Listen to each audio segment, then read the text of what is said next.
After the success of my previous video on the worst DLC packs in 2K games, which you can see in the right corner or in the description of this video, it has become clear to me that I need to make the opposite version of this list, which is the best DLC packs in every 2K game.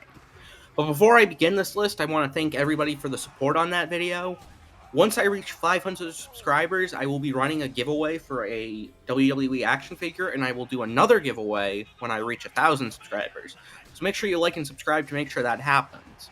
Now, for ground rules on the list, 1, the pack must include playable wrestlers, so no accelerator, extra move packs, or My Rise bonus packs. 2, I am only covering WWE 2K14 to 2K24.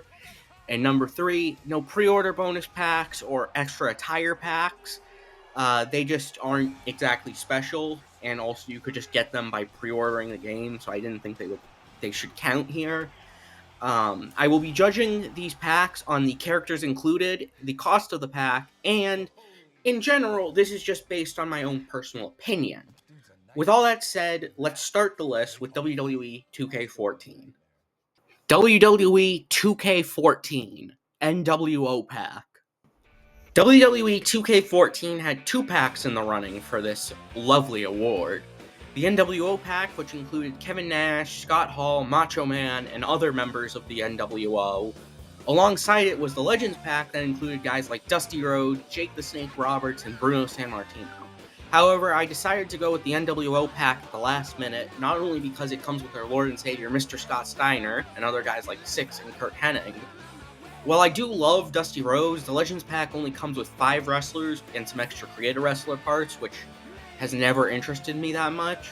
Also, Virgil being the free character in the Legends pack, while the Giant was the freebie in the NWO pack, doesn't help the Legends pack case either.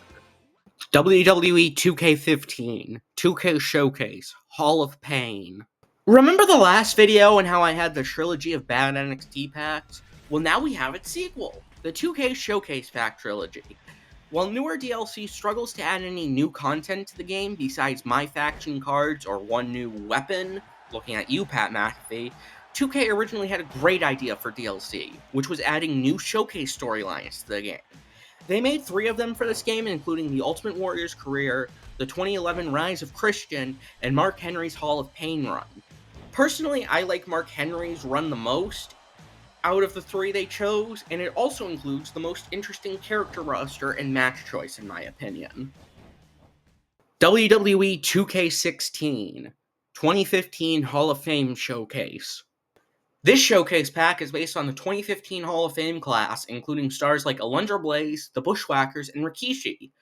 All of them besides Arnold Schwarzenegger get a match in this pack, which, fair enough. The Bushwhackers take on the natural disasters Earthquake and Typhoon. Alundra Blaze gets a dream match against Paige, which may seem like a cop-out. However, women's wrestling still wasn't great in 1995, and they probably couldn't get copyrights towards any of the Japanese wrestlers that people actually liked. Don't get me wrong, it was better than 90s and 2000s women's wrestling, but as long as they weren't wrestling in pudding, that would still be true.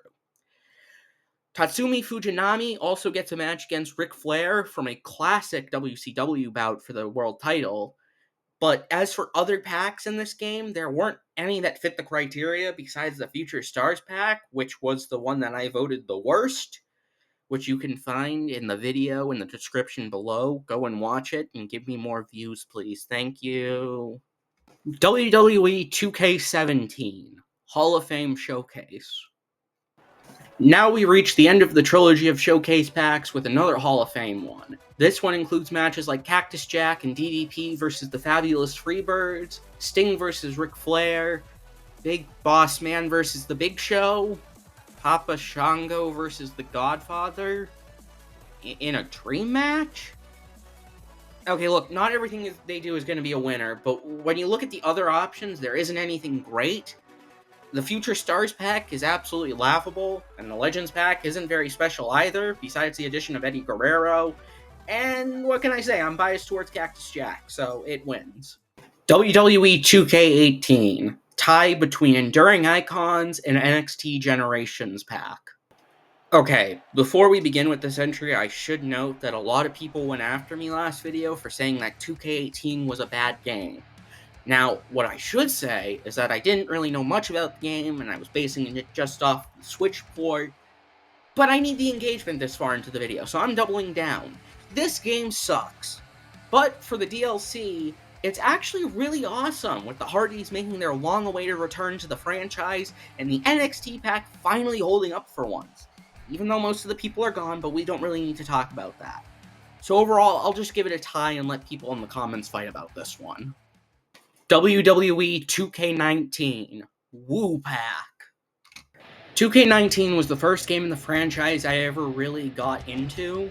I even rented it from the Redbox at my local grocery store every chance I got. RIP Redbox.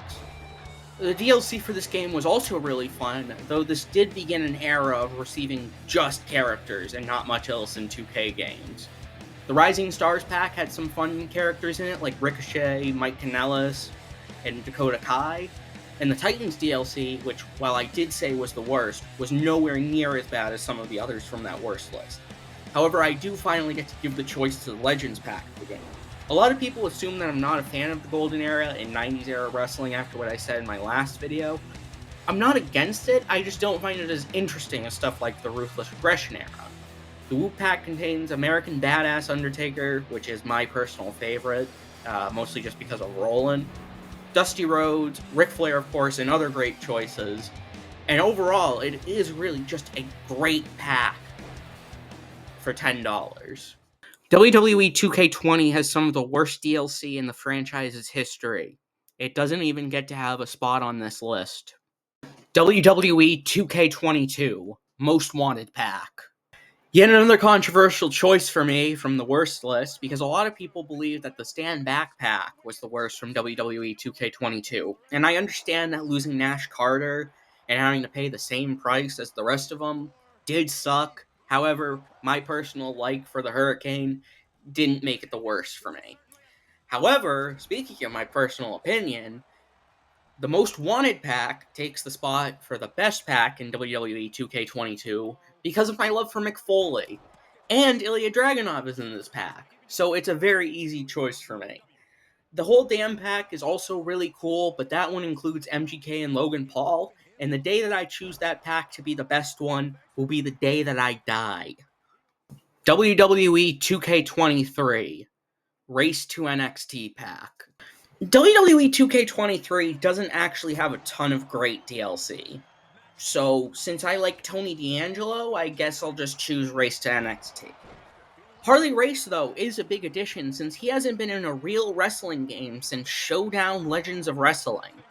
And before anybody says, Supercard does not count. But really, nothing sticks for me when it comes to DLC for this game, and it might even be the weakest DLC lineup out of all of these games. Bad News Barrett is cool along with Andre Chase and Nathan Frazier in the Bad News U-Pack, but I think my lack of interest for this game really makes this choice hard. So I'll just leave it up to the comments to truly decide this one. WWE 2K24 ECW Punk Pack. Finally, after a long time, we have reached the arduous end to this timeline with WWE 2K24. Now, I could choose the upcoming Global Superstars pack, however, it once again doesn't really bring a ton of extra content to the table, besides a new Apple weapon, which is Pat McAfee demonstrated, doesn't really fix the problem. The inclusions of Jade Cargill, Dragon Lee, and Lyra Valkyria are awesome, but the ECW Punk pack is just incredible to me. I love all of the included characters, with the Sandman being added for the first time since SVR08, and CM Punk finally comes back after being absent since WWE 2K15.